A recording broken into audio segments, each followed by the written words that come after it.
بسم اللہ الرحمن الرحیم۔ السلام علیکم ناظرین۔ وطن عزیز پچھلے 8-10 سال سے جس تندہی سے اور جس انہماک کے ساتھ اپنے آپ کو اس نے ایک سیاسی بحران کی طرف قدم بڑھائے ہیں، اس کا یہ نتیجہ ہے کہ آج کی تاریخ میں ہر طرح کی ایک اندرونی کشمکش اور دھینگا مشتی جو ہے وہ جاری ہے۔ آپ کو یاد ہوگا، میرے جتنے ویلاگ سننے والے ہیں، کہ جب عمران خان صاحب کی حکومت تھی تو میں بڑے ایک سیٹل طریقے سے اور پورے وثوق سے کہتا تھا کہ جو لڑائی ہے وہ 3 فریقوں کے درمیان ہے اور ہر ایک فریق دوسرے فریق کے ساتھ ظاہراً یا اندرون خانہ نبرد آزما ہے۔ اس میں ایک اسٹیبلشمنٹ تھی، ایک اس وقت کی اپوزیشن تھی کہ جماعتیں تھیں، اور ایک عمران خان صاحب حکومت تھی جو کہ اقتدار میں تھی۔ پھر جب عمران خان ہٹے تو بھی باجوہ کی حد تک لگتا یہی تھا، اور تقریباً حکومت کو جو قائم ہوئی شہباز شریف صاحب کے نیچے، تو باجوہ صاحب اس حکومت کے لیے بھی ان کا ایک خاص قسم کا ایک زاویہ سیٹ ہو گیا کہ انہوں نے ان سے کیا کام لینے ہیں۔ عملاً وہ اس حکومت کو پہلے دن سے ہی گھر بھیجنا چاہتے تھے، لیکن 29 نومبر کے بعد جو وہاں نیچے چیزیں تھیں، اس کی لڑائی جو ہے اس میں یہ تو ضرور ہوا کہ حکومت اور اسٹیبلشمنٹ کے درمیان اب کوئی وجہ نظر نہیں رہی تھی، چنانچہ وہاں تو ایک سکون تھا، لیکن اسٹیبلشمنٹ عمران خان صاحب کے درمیان ایک وجہ نظر جو تھی وہ ظاہر ہے اس کی شدت اختیار کر گئی۔ اب ذرا اس سے اور تھوڑا پیچھے چلے جائیں۔ اب اس میں جو اصل جو نئی کشمکش جو یہاں شروع ہوئی، جو کہ پاکستان کے لیے اس سے زیادہ تکلیف دہ صورتحال نہیں ہے، اور وہ کشمکش یہ ہے کہ اسٹیبلشمنٹ کے اندر جو ہے، اسٹیبلشمنٹ کے اندر ایک کشمکش جو ہے وہ اپنے طور پہ باجوہ صاحب نے اپنے مفادات کو، جس طرح وہ حکومت کو گھر بھیجنا چاہتے تھے، شہباز شریف صاحب کی حکومت کو، اور نگران حکومت قائم کرنا چاہتے تھے، اسی جو اس وجوہات تھی، انہی وجوہات کی وجہ سے، تاکہ وہ اپنے آپ کو ایکسٹینشن دلائیں یا اپنی مرضی کو آرمی چیف لائیں، انہوں نے جنرل عاصم منیر صاحب کی اپوائنٹمنٹ رکوانے کے لیے بھی ایک نظام کی بنتی شروع کر دی اسٹیبلشمنٹ میں۔ اچھا، اس میں باقی چیزیں تو ہم کئی دفعہ سرسی طور پر ذکر کرتے رہے ہیں، لیکن ایک نظام کو ہم نے کبھی ایکسٹینسولی ڈسکس نہیں کیا، وہ تھا ISI کے اندر جو ہے، جو ایک جنرل فیض جو پورے 5 سال ISI میں رہے، پہلے شاید میرا خیال 5 سال سے بھی شاید لگو کم و بیش اتنے تو کم از کم رہے ہیں، جس میں وہ DGC پہ رہے، پھر DGI بن گئے، اور پھر بالآخر انہوں نے نومبر 2021 میں DGI کی حیثیت سے چارج چھوڑا، پشاور جا کے کور کمانڈر لگ گئے۔ اس کے بعد وہ ڈیفیکٹو یا اندرون خانہ، یا یہ کہنا چاہیے کہ ISI بالا اسی ISI کو نیچے سے کنٹرول کرتے رہے، ان کا ایک خاص گروپ انہوں نے وہاں کاسٹ کیا۔ لیکن اس کو آگے چلاتے ہیں کہ یہ ہمارا آج کا موضوع ہے۔ مجھے پہلی ایک بات یاد آتی ہے کہ عمران خان صاحب ہیں، یا ایک چودھری اعتزاز صاحب ہیں، یا اس طرح کے لوگ جو عمران خان صاحب کی حمایت میں نکلے ہوئے ہیں، یا جرنلسٹ پر عمران خان صاحب کی حمایت میں نکلے ہوئے ہیں، اور خود عمران خان صاحب کا اپنا نیریٹو۔ پہلے تو یہ وجوہات بتاتا ہوں کہ یہ سارے جو جرنلسٹ تھے جو اسٹیبلشمنٹ نے پلانٹ کیے تھے، جتنے عمران خان صاحب کے حامی جرنلسٹ ہیں نا، جتنے عمران ریاض صاحب سے لے کے ارشد شریف صاحب سے لے کے، یہ اسٹیبلشمنٹ کے پلانٹ تھے، رشاد بھٹی صاحب ہیں، مگر ان کے اسٹیبلشمنٹ سے بڑے مراد یہ نہیں کہ یہ ان کو وہ تھے پروردہ تھے یا ان کے تنخواہ دار تھے، نہیں، ان کے ساتھ ان کے بہت ہی اچھے ریلیشن تھے، اور اسٹیبلشمنٹ نے ہی ان کو اپنے مقاصد کے لیے آگے پروموٹ کیا، اور وہاں پہ ہر میڈیا کے جو بڑے چینلز ہیں وہاں ان کو جاب دلائیں، ان کی مرضی کی تنخواہیں ملی، ان کے یہ خود جب بھی کسی چینل کی وہ برو وقت آتا تھا تو یہی جا کے اس کے بہاف پہ پھر اسٹیبلشمنٹ سے بروکریج کرتے تھے۔ یعنی کہ اسٹیبلشمنٹ نے جب ان کو ان چینلز میں لوگوں پلانٹ کیا تو ان کے اندر بھی یہ بات آئی کہ ان چینلز کے اندر کہ کل کو اسٹیبلشمنٹ سے کوئی ہمارے تناؤ آئے گا یا کوئی غلط فہمی ہوگی تو ان لوگوں کو جا کے نیگوشیٹ کرے گا، اور یہی ہوتا رہا۔ چنانچہ آپ دیکھیں گے کہ یہ بالکل ایک اسٹیبلشمنٹ کا ایک نقطہ نظر ہے کہ چودھری غلام حسین، صابر شاکر، جن کے نام لے سمی ابراہیم، سارے کے سارے ایک اسٹیبلشمنٹ کے نقطہ نظر کو لے کے آگے بڑھاتے رہے۔ اب اس میں سیاستدانوں میں بھی بہت سارے تھے جو تحریک انصاف کے نہیں تھے، کسی اور پارٹیوں میں تھے، وہ بھی عمران خان صاحب کے لیے ایک کچھ جو ہے کہ ان کو کام پہ لگایا گیا، تو ایسا امبیرسنگ سچویشن کریٹ کرتے رہے، جیسے چودھری اعتزاز احسن صاحب ہیں، اور اس کے بعد ان کو جب اسٹیبلشمنٹ کا اوپر سے عمران خان صاحب کے خلاف انہوں نے ایک سٹینڈ لے لیا ہے، یا جب دیکھا کہ عمران خان صاحب جو ہیں وہ انگیج ہو ہی نہیں سکے، کیونکہ ان کا خیال تھا کہ عمران خان صاحب سے ان سب کو ڈس انگیج تب کیا جائے گا کہ جب پہلے ہم شہباز شریف صاحب کی حکومت کو چلتا کریں گے، پھر عمران خان صاحب کا مکو ٹھپیں گے۔ اسی دوران میں جیسا پرویز الہی صاحب کو جنرل باجوہ نے عمران خان صاحب کی طرف ٹور دیا تھا یا اس کی طرف بھیج دیا تھا، اسی طریقے سے یہ باقی لوگ بھی اپنی اپنی جگہوں پہ وہاں پہ فٹ ان ہو گئے تھے۔ اس ساری صورتحال میں یہ پتلی حریت بھی رہے، چودھری صاحب بہت جید وکیل ہیں، میں حقیقت ہے ان پہ تھوڑے بہت کرٹیسائز بھی کرتا ہوں، لیکن مجھے بہت ذاتی طور پہ پسند ہے، لیکن ان کے جو سیاست کا انداز ہے شروع سے لے کے آج تک، مجھے اس میں ان کے نظریات سے بھی اختلاف رہا ہے اور ان کے انداز سیاست سے بھی اختلاف رہا ہے۔ اور پھر اس پارٹی کے اندر رہ کے وہ اسٹیبلشمنٹ کے لیے جو ایک رکھتے تھے، شاید زرداری صاحب کو بارہ کھاتا ہو، لیکن اس کا یہ نقصان ہوا کہ عین وقت میں، عین لڑائی میں جب آ گیا وقت نماز، تو یہ اٹھ کے انہوں نے وضو کرنا شروع کر کے اس کے نماز کی توجہ دینی شروع کر دی، اور عمران خان صاحب کی صفوں کے اندر انہوں نے وہاں پہ آسودگی پائی، اور عملاً یہ پچھلے سال سے زیادہ کہہ لیں، اور حکومت جانے کے بعد بھی عملاً عمران خان صاحب کی، پھر بعد میں لطیف کوسہ صاحب بھی کے دوست وہاں پہ بھی آ گئے، تو یہ سارے لوگ وہاں پہ براجمان ہو گئے۔ اب مجھے ایک لطیفہ یاد آتا ہے کہ اور پھر عمران خان صاحب آپ نے دیکھا نا کہ بڑے عرصے سے ایک دم کبھی وہ اسٹیبلشمنٹ کو نیوٹرل کہہ دیتے ہیں، اور جب جنرل باجوہ صاحب نے ان سے ایک ملاقات کی، انہوں نے عمران خان صاحب کی خواہش پہ، اور انہوں نے مینٹ کرنے کی کوشش کی، ہمیشہ اس سمے عمران خان صاحب اسٹیبلشمنٹ کو ہی بلاتے رہے۔ آئین کی انہوں نے آئین کو تب یاد ہے جب پنجاب اسمبلیاں ڈیزالو کی ہیں، تو انہوں نے کہا وہ آئین کے اندر تو 90 دن ہے، وگرنہ 10 اپریل کو سے پہلے اور 10 اپریل کے بعد جب فوج نے کہا ہم نیوٹرل ہیں، تو انہوں نے کہا وہ تو جانور ہوتا ہے، آپ تو میری سپورٹ کریں، اور جو کوئی مانگتے رہے، جتنی نیگوشیشن ہوئی اقتدار جانے سے چند ہفتے پہلے سے لے کے آخری تک، اور اقتدار جانے کے بعد ہر وقت یہ انٹائچ تھے اسٹیبلشمنٹ، جب ان سے رابطہ قائم نہیں کرتی تھی تو عمران خان سے کے اندر ایک بے چینی ہو جاتی تھی، اور ایک ان کی طبیعت پہ ایک ہجان کی کیفیت ہوتی تھی، اور پھر کسی نہ کسی طریقے سے رابطہ قائم کرنے کی کوشش کرتے تھے۔ یہی وجہ ہے کہ انہوں نے کوئی چند ہفتے پہلے سرسری طور پہ کہا کہ جنرل عاصم منیر صاحب اور ہر اپنے آنے جانے والے سارے طریقے صاحب کے والوں کے سامنے جتنے جو لیڈر تھے، اب تو خیر ملنے چلے 9 مئی سے پہلے جب ملنے جاتے تھے تو کہتے تھے یار میں کیا کروں، میں تو ان کو ہر طریقہ اپنایا ہے، وہ میرے فون بلاک کر دیا ہے، میں نے ان کو کئی فون کیے، مجھے میسیج بھیجے، مجھے تو کوئی جواب نہیں دیتا، میں نے اور کئی بندوں کے ذریعے جو ان کے قریبی ساتھی تھے سب کے ذریعے بھیجا۔ یہ اندرون خانہ ہوتے تھے، اور اوپر جا کے وہ تھوڑا بہت درمیانی بات کرتے تھے۔ تو کچھ عرصے بعد انہوں نے، اب عمران خان صاحب کے پاس اس طرح بات کرنے کا سلیقہ نہیں ہوتا، ان کا خیال ہوتا ہے مجھے ان کو بھی میسیج تو پہنچانا ہے، تو اس سے پہنچاتے ہیں کہ بجائے اس کے کہ ان کو کوئی فائدہ ہو نقصان ہوتا ہے۔ لیکن طریقہ کار کیا ہے؟ مجھے ایک لطیفہ یاد آ گیا، ایک ہمارے بہت بڑے، یقین جانے کہ میں ان کا بڑا مداح تھا، شورش کشمیری صاحب تھے، بہت ہی نمایاں ان کا کردار تھا۔ جب وہ نوجوان تھے تو پاکستان بننے کی تحریک میں جہاں جس طریقے سے بھی تھا، بہرحال بہت نمایاں تھا۔ پھر اس کے بعد چونکہ احراری تھے، پھر پاکستان کے بعد بھی بلا کے مقرر تھے، سحر انگیز جو ہے گفتگو کرتے تھے جلسوں میں۔ بھٹو صاحب کے، بھٹو کے بڑے سخت خلاف تھے، اور بھٹو کے لیے انہوں نے بہت ان کے خلاف کام کیا۔ الیکشن ہو گیا، بھٹو صاحب جیت گیا، اس کے باوجود 1 سال کیمپین چلتی رہی، مشرقی پاکستان کا سانحہ ہو گیا۔ اس دوران بھی شورش کشمیری صاحب کے نمبر 1 جو دشمن تھے بھٹو صاحب تھے۔ بھٹو صاحب اقتدار میں آ گئے، پتہ کیا مجبوری ہوئی کہ انہوں نے طریقے سے یا جو بھی استعمال کر کے شورش کشمیری صاحب کے ساتھ ان کے تعلقات اچھے ہو گئے۔ اب شورش صاحب کا ایک بڑی ساکھ تھی، تو انہیں ساکھ کو برقرار رکھنے کے لیے کیا کیا؟ بھٹو صاحب کے بڑے جو نمایاں وزیر ہوتے تھے، کوثر نیازی،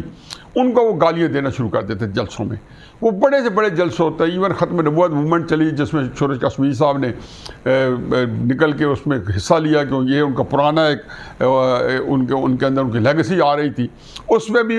بھٹو صاحب وزیر اعظم تھے، تو بھٹو صاحب کو برا بھلا کہنے کی بجائے ان کے جو لیڈر تھے، نمایاں تھے، ان کو وہ برا بھلا کہتے تھے۔ جیسے شاہ محمود قریشی صاحب جو ہیں وہ اسحاق ڈار کو برا بھلا کہہ رہے ہیں، شہباز شریف صاحب کو برا بھلا کہہ رہے ہیں۔ اصل میں کوئی بندہ جو ہے، آپ دیکھیں کہ اعتزاز احسن صاحب ہیں، انہوں نے بھی ساری باتیں کرنے کے باوجود اور کورٹ بارڈ میں کرنے کے باوجود مدعا ڈال دیا آئی جی پنجاب پہ۔ عمران خان صاحب بھی آئی جی پنجاب پہ، قطع نظر اس کے کہ کئی دفعہ ڈسکس کر چکے ہیں کہ وہاں پہ جو کچھ تھا اس میں عمران خان صاحب چاہے 15 بندے تھے یا 100 بندے تھے، جب ایک دفعہ پہنچ گئے تو ان کو کسی نے نہیں روکنا تھا، کیونکہ اس کا نظام انہوں نے پہلے سے ہی نہیں کیا۔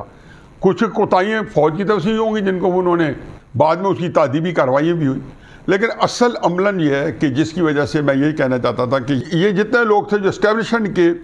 پروردہ تھے، عمران خان صاحب تو سب سے بڑے تھے، اس کو بھی طریقے سے جناب باجوہ اس طرح استعمال کرتے رہے کہ جناب میں کئی دفعہ بتایا نا کہ جناب فیض کے ذریعے انہیں تاثر یہ دیا، اور وہ احمق ہی ہوگا جس کو یہ پتہ ہو کہ ایک کور کمانڈر جو ہے اپنے چیف کی اجازت کے بغیر عمران خان صاحب سے کیسے رابطہ رکھ سکتا ہے۔ یہی بات اس زمانے کے ISI کے ہمارے آفیسر سے بات ہوتی تھی جو کہ کرنل لیول کے ہوتے تھے پچھلے سال انہی دنوں میں یا اس کے بعد بھی جب وہ رونا روتے تھے جی کہ جنرل فیض بنی گالہ میں ایک آدھ دفعہ ملے ہیں عمران خان صاحب کو، عمران خان صاحب سیف ہاؤس میں کئی دفعہ ملے ہیں جنرل فیض کو، پشاور سے آتے ہیں، وہ جنرل سیر جو کو شاید اس کا کور کمانڈر راولپنڈی تھے اس کے گھر ٹھہرتے ہیں، بڑی دوستی ہے، باجوہ صاحب میں بڑے تعلقات ہیں، یا مختلف پروپیگنڈا بھی کرتے رہتے تھے باجوہ صاحب کہ ابھی میں اس کو نہیں ہلاتا ہوں، عمران خان صاحب بفر جائے گا، بڑا خراب کرے گا۔ لیکن اب یہیں سے میں آؤں کہ یہ فیض صاحب جو تھے جہاں وہ عمران خان صاحب کو بھی انہوں نے یہی تاثر دیا اور استعمال کیا اور بھرپور طریقے سے استعمال کیا، اسی طریقے سے ان سارے جو صحافی تھے ان کو بھی یہی تاثر دیا کہ آپ جو کام ہیں کر رہے ہیں اس کو کنٹینیو رکھیں۔ جنرل جو اعتزاز صاحب کو تو بڑے عرصے سے ان کا یاد اللہ ہے، آپ کو یاد ہے کہ افتخار چوہدری صاحب کی بہاری کے وقت میں جب نواز شریف صاحب اعتزاز صاحب لاہور سے نکلے تو گجرانوالے کے قریب جنرل کیانی صاحب کا کس کو فون آیا تھا؟ نواز شریف صاحب کو نہیں، اعتزاز صاحب کو، جی ہم نے مطالبات مان لی، آپ لانگ مارچ ختم کر دیں اور ہم افتخار چوہدری صاحب کو بحال کر رہے ہیں۔ تو وہاں سے وہ لانگ مارچ ختم ہوا، افتخار چوہدری صاحب جو بحال ہو گئے اور پھر اس کی جو باقی جزویات جو طے ہو گئی۔ اب ایگزیکٹلی یہی بات ہے کہ انہوں نے اعتزاز صاحب کے وہ تعلقات تھے تو انہیں کنٹینیو کیا۔ اب اسی دوران آپ نے دیکھا ہوگا کہ وہ سارے وہ صحافی جو کہ عمران خان صاحب کی سپورٹ کر رہے تھے، باوجود ہے کہ اسٹیبلشمنٹ کی عمران خان صاحب کی جو باجوہ صاحب والی اسٹیبلشمنٹ تھی اور اسی ٹھن گئی، لیکن اس میں سے عمران خان صاحب نے سب سے معافی مانگ رہے ہیں، لیکن ساتھ انہوں نے جو باتیں کی کہ میرا قتل ہو رہا ہے، میرا قتل کی منصوبہ بندی ہو رہی ہے، یہ ساری باتیں ان کو فیڈ کی جا رہی تھی کس کی طرف سے؟ میرا اپنا خیال ہے اور میں اب مجھے اس میں یہ کہنا ہے کہ میں حتمی بات کر رہا ہوں اور ثبوتوں کے ساتھ نہیں، کیونکہ پورا پاکستان کی ہسٹری ہمارے سامنے ان کرداروں کو ہم جان چکے ہیں اور یہ چیزیں ساری ایسا باہر بھی آئیں گی کہ جنرل فیض جو ہیں انہوں نے پھر ان کو پٹی پڑھائی کہ آپ جو ہیں اس وقت کچھ نام آپ مشکوک رکھیں اور کہیں یہ 4 آدمی ہیں ان کی میں نے ویڈیو کرا دی ہے، انہوں نے قتل کیا ہے۔ ڈیفینیٹلی اس میں انہوں نے جنرل فیصل نصیر کا تو نام لے لیا، 3 نام نہیں لیتے تھے، 3 نام میں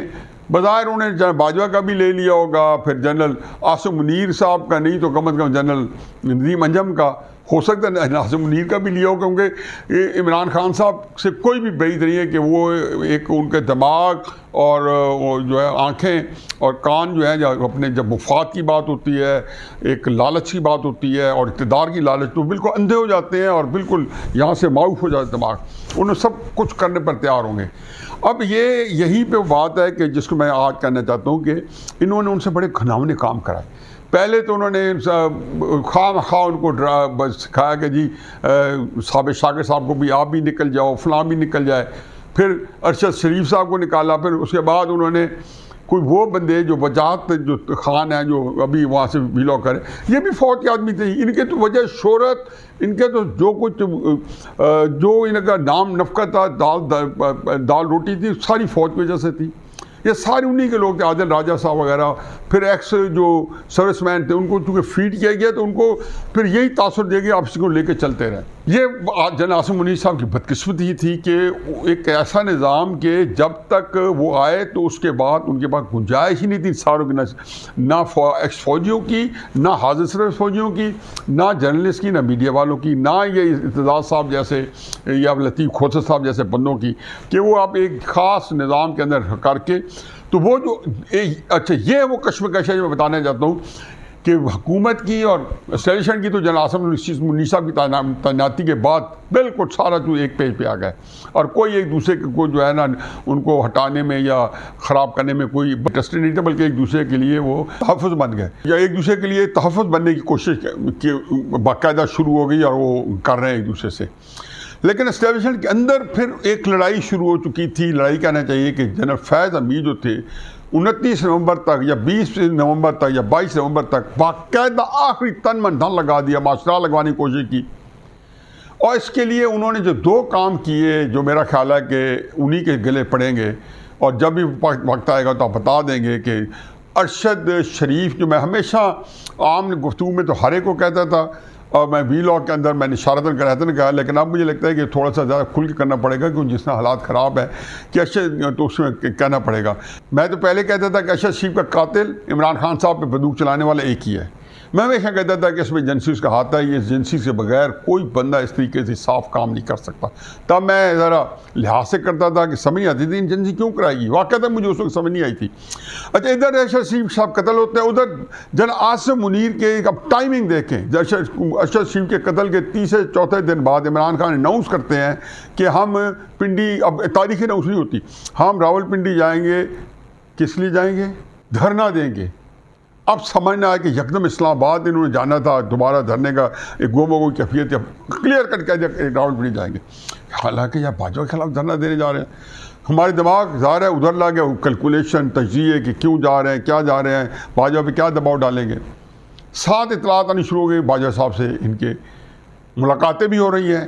انہی ملاقاتوں کے اندر عمران خان اور باجوہ صاحب کے ملاقاتوں کی تفصیلات آنا شروع ہو گئی، کچھ ISPR دے رہا ہے، کچھ عمران خان صاحب کے ہلکے دے رہے ہیں، پہلے نہیں مان رہے تھے ملاقات ہوئی ہیں، پھر ایک میں ملاقات مانی، پھر مانا کہ 2 تقریباً ہو گئے، پھر 3 کا پتہ چلا، اور یہ ساری کی ساری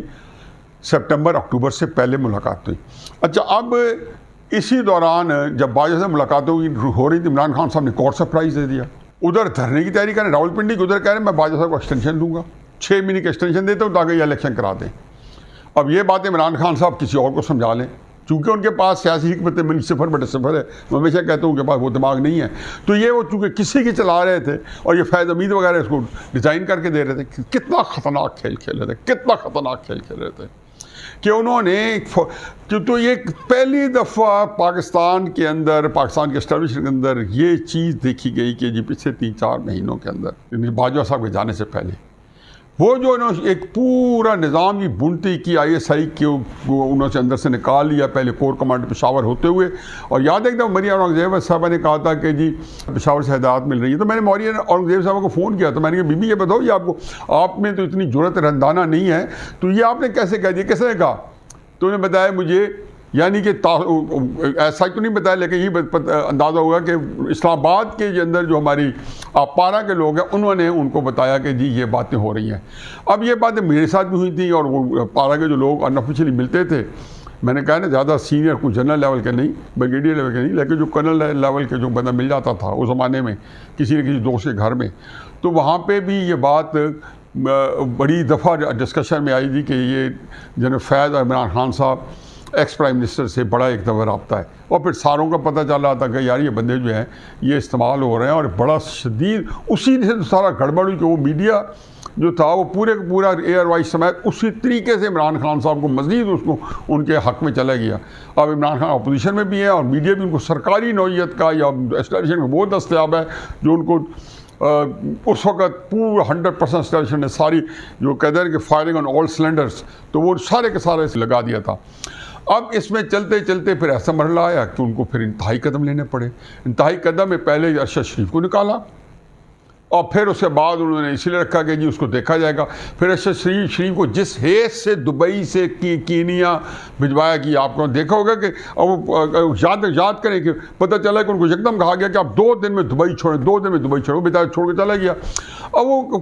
کئی لوگوں نے کہا، جن لوگوں سے بات ہوئی ہے ان سے کہا یار میں پاکستان واپس آنا چاہتا ہوں، مجھے منع کیا جا رہا ہے۔ نہ کون منع کر رہا تھا؟ یہ سارے نام آئیں گے۔ کئی لوگ ایسے ہیں کہ جو جن بیچاروں کو، مثلا میں سمجھتا ہوں کہ ARY کے سلمان اقبال صاحب وغیرہ، ان کو اب پتہ چلا ہوگا کہ وہ استعمال ہو گئے، تو ارشد شریف کو پہلے بھیجا گیا، نوٹ بھیجا گیا کہ جی تمہاری جان خطرے میں ہے۔ اب اندازہ کر سکتے ہیں اب سارے اب یہ پزل جو ہے نا اب اکٹھی ہو رہی ہے۔ کینیا جا کے اور وہاں پہ اس انتظام میں تھے کہ جب دیکھیں کہ یہ حکومت قابو نہیں آتی، اور اس حکومت نے بجٹ دینے کے بعد بھی گھر جانے سے شہباز شریف صاحب کی حکومت نے انکار کر دیا، تو فوراً ہی گیم پلان یہ چینج ہوا کہ پہلے تو عاصم منیر صاحب کا مکو ٹھپا جائے اور اس طریقے کام کیا جائے کہ کوئی بڑا فساد پڑ جائے۔ ارشد شریف صاحب کے بعد ایک ہنگامہ کھڑا ہو جائے، عمران خان صاحب اس کو کیپٹلائز کریں، نہیں ہوا۔ پھر عمران خان صاحب پہ قاطعانہ حملہ ہوا، یقین جانے کہ خانہ جنگی ہو سکتی تھی اس قاطعانہ حملے پہ، ظاہر ہے کہ جن لوگوں کے نام تھے عمران خان صاحب للکار کے کہہ رہے تھے وہ تو نہیں کرائیں گے نا قاتلانہ حملہ. چلو میں نہیں کہتا ہو سکتا کرا رہے ہوں, چلو عمران خان کی آسودگی کے لیے, لیکن اس قاتلانہ حملے کے بارے میں بھی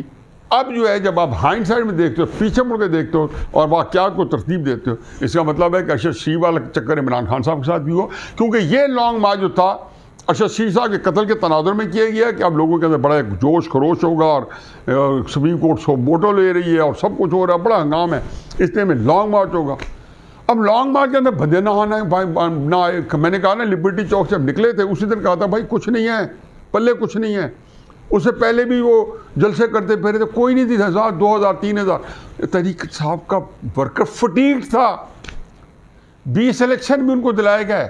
اب سمجھ آ گئی ہے کہ وہ جو کہتے ہیں جی کہ وہ انفیکٹ عمران خان جب کہتا ہے نا اس میں دھاندلی ہوئی, وہ اپنی دھاندلی کا ذکر کرتا ہے کہ 20 الیکشن کیسے ملیں گے عمران خان صاحب کو. یہ ذہن میں رکھیں 20 الیکشن کا. آپ اس میں دیکھیں کہ میں ہمیشہ سمجھتا تھا میرٹ پہ انہوں نے لیے ہیں. آج میں کہتا ہوں کہ وہ سب اچھا نہیں تھا. تحقیقاتوں کی پتہ چلے گا کہ اس الیکشن کے اندر کیا ایسے حالات پیدا کیے گئے کہ جو عمران خان صاحب کو آپٹکس کریٹ کیے گئے تاثر ان کے سلسلے میں آسودگی ہو. اسی دوران جب دیکھا کہ وہ لانگ مارچ کا, coming back to the topic, جب دیکھا کہ جی جب لانگ مارچ کے اندر بندے نہیں آ رہے, ایسا ایسا رینگتے جا رہے ہیں, آگے نہیں چل رہے, بندے نہیں آ رہے, دن کو بندے نظر نہیں آتے, رات کو بندے نظر آتے تھے لائٹنگ افیکٹ کی وجہ سے, سارے انہوں نے لانگ مارچ رات کو کرنے شروع کر دیے. یہ ذہن میں رکھیں کہ جان کو خطرہ اور لانگ مارچ رات کو ہو رہے ہیں. کبھی کوئی ایسا کرتا ہے, انہوں نے کر کے دکھایا. پھر اس کے بعد کہتے رہے جی کہ میں نے پہلے کہہ دیا, اعجاز چوہدری صاحب کو کہہ دیا کہ تم بھی بیان دے دو کہ وزیر آباد حملہ ہوگا. اب یہ کون بتا رہا تھا ان کو؟ ظاہر ہے کوئی نہ کوئی سنکن آ رہی تھی. وزیر آباد جا کے حملہ ہو گیا. عمران خان صاحب پہ وہ بدقسمت حملہ, اللہ تعالیٰ نے ان کی زندگی رکھی. یہ اس کا بینیفیشری کون تھا؟ ہمیشہ کہتے ہیں بینیفیشری کون تھا؟ عمران خان صاحب. ظاہر ہے اس کے بینیفیشری عمران خان صاحب تھے حملے کے, لیکن اس سے زیادہ عمران خان صاحب سے زیادہ ملک کے اندر خانہ جنگی اور اس کے بعد خانہ جنگی کے بعد معاشرہ لگ سکتا تھا. اللہ کا ایک, میں کہتا ہوں تدبیر اللہ کی, واللہ خیر الماکرین. ایسا ہوا کہ اللہ نے کوئی ساری تدبیر الٹا دی. انہوں نے 4 نام بھی دیے. اب دیکھو نام کے اندر زور آتا ہے, سائفر کا, پھر 4 نام بولے, جنرل فیصل اسی کو بدنام کیا. کتنے لوگوں کے جلسوں میں بغیر کسی وجہ کے ان کی کریکٹر اسیسینیشن کی, چاہے وہ ٹی ٹی او کے چکر میں شہباز شریف کے کیس میں جتنے لوگ کچھ ثابت ہوئے, لیکن عمران خان صاحب درجنوں دفعہ, میں کہتا ہوں اللہ میاں کو کیا حساب دو گے عمران خان, جو تم نے لوگوں کی اس طریقے سے کریکٹر اسیسینیشن کیے بغیر کسی وجہ کے. تمہارا کیا خیال ہے کہ یہ پریشر کو لے سکتا ہے؟ جنرل فیصل اسی تو جرنیل ہے, فوجی, اس نے لے لیا ہوگا. مسعود بیچارہ جو جس کو تم چپراسی کہتے ہو, پتہ نہیں کون ہے, اسے لے لیا ہوگا, باقیوں نے لے لیا ہوگا. یہ وہ ساری چیزیں تھیں جو کہ عمران خان صاحب نے کوئی اخلاقی قدر نہیں چھوڑی. کوئی پاکستان کے بارے میں انہیں ایک ہی تھا کہ یا مجھے یا ملک کو برباد ہونے دیں. میرا خیال ہے کہ اس ڈرامے کو اب سمیٹنا ہے. ساری چیزیں اپنی منطقی انجام پہ آ رہی ہیں. ایک نے عمران خان صاحب کو وقوع ٹھپا کیا. مجھے یقین ہے اور میری ریکویسٹ ہے کہ یہ ارشد شریف کا قتل, عمران خان صاحب کے قاتلانہ حملے, یہ ساری چیزوں کا پورا وائٹ پیپر شائع کر کے اس ملک کے اندر سب کو لوگوں کے سامنے کیا جائے. پھر لوگوں پہ چھوڑ دیا جائے کہ یہ اس ملک کے اندر 7-8 سال سے جو گیم ہو رہا ہے, اس میں عمران خان صاحب کا کتنا گھناونا کھیل تھا, باجوہ کا کتنا تھا, اور فیض امیر نے آخر میں آ کے کس طریقے سے آئسنگ آن دا کیک کیسے رکھی ہے. اس کے علاوہ یہ چلنے کا نہیں ہے. لیکن یہ حقیقت ہے کہ آج یہ جو چیزیں ہیں, سارے لوگ پھنسے ہوئے ہیں, جو میڈیا کے اندر بھی, سیاسی جماعتوں میں بھی, یہ وہی کنٹینیوٹی ہے. آدھے سے زیادہ دنیا, بلکہ 80-90% عمران ریاض صاحب سمیت, چودھری غلام حسین سمیت مغالطے میں پھنس گئے ہیں.